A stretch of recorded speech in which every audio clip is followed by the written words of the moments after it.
kemudian kita masih berikan kesempatan lagi untuk menanggapi apa yang kita anggap benar.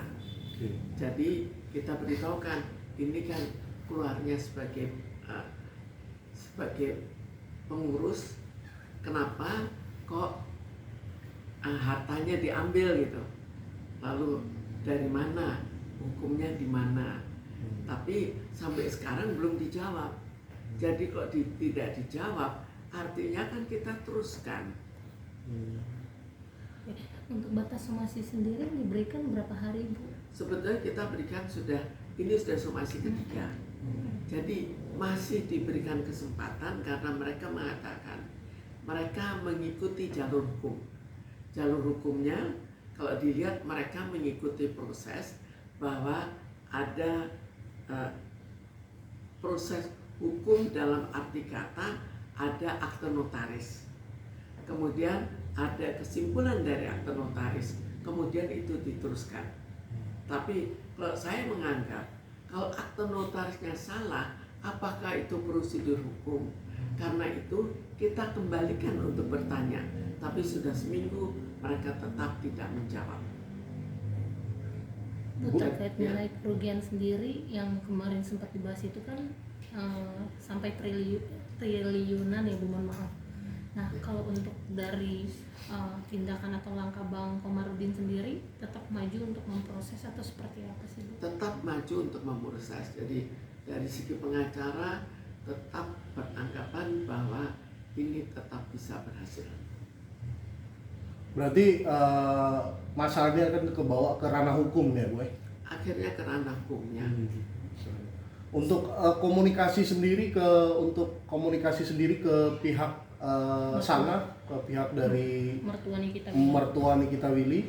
Jadi dari mereka kan saya sudah sangat lama tidak berkomunikasi. Sehingga ya sekarang juga ternyata tidak ada komunikasi. Jadi tidak ada misal menelpon, menanyakan atau apa, itu tidak ada. Untuk somasi ketiga ini berarti tidak ada komunikasi, Bu? Ya, tetap. Jadi somasi ketiga diberikan lewat pengacaranya bahwa mereka mengikuti prosedur hukum. Tapi karena itu yang mereka anggap prosedur hukum kan masalah akte notaris. Karena itu kita kembalikan. Ini masalahnya tidak ada apa. Jadi masalah utama dari kita adalah keluar sebagai pengurus. Kenapa kok hartanya diambil? Itu. Kenapa kok saham saya di Bluebird juga ikut hilang? Tinggal bagaimana mereka menjawab. Bu, sedangkan tapi tetap belum dijawab. Bu, sedangkan akte itu atas nama siapa, Bu? Kalau boleh tahu. Akte itu atas nama Sivi Lestiani. Jadi ceritanya saya mundur sebagai pengurus. Kemudian secara diam-diam tanpa mengajak saya dibuat akte notaris.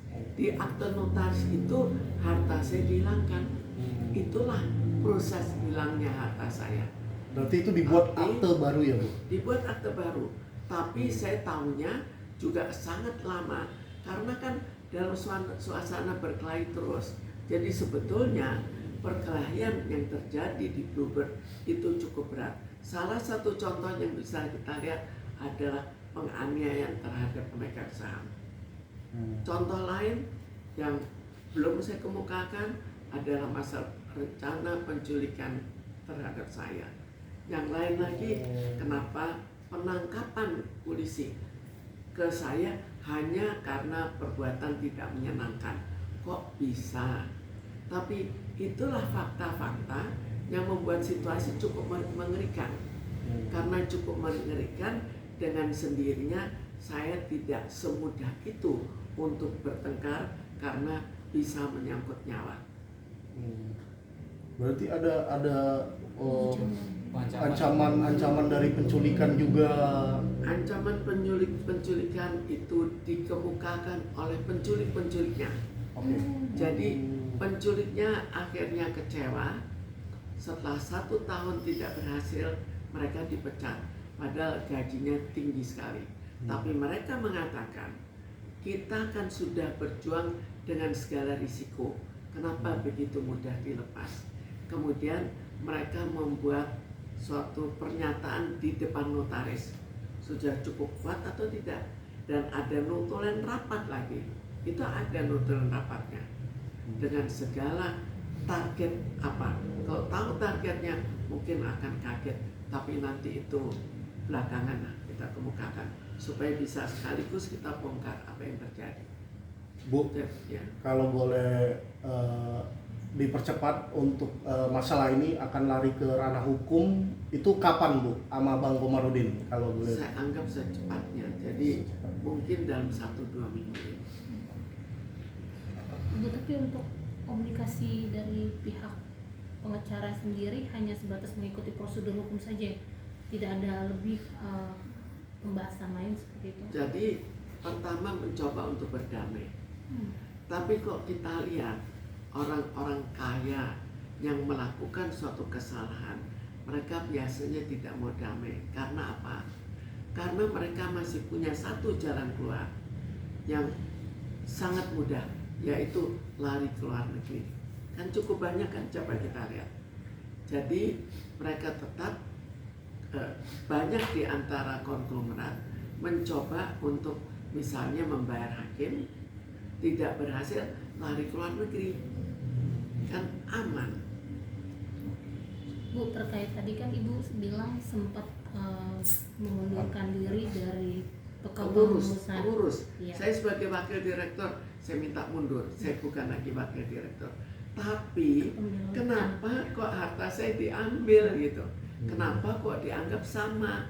Kan itu suatu yang berbeda sekali. Tapi di saat terakhir itu masih mendapatkan hasil. Oh, gaji tidak dibayar. Jadi sebetulnya mereka itu saya nilai keterlaluan. Itu pun mereka mau kejar-kejar saya terus. Kan saya lama-lama juga ya marah juga kan. Ya ini salah satu kemarahan saya.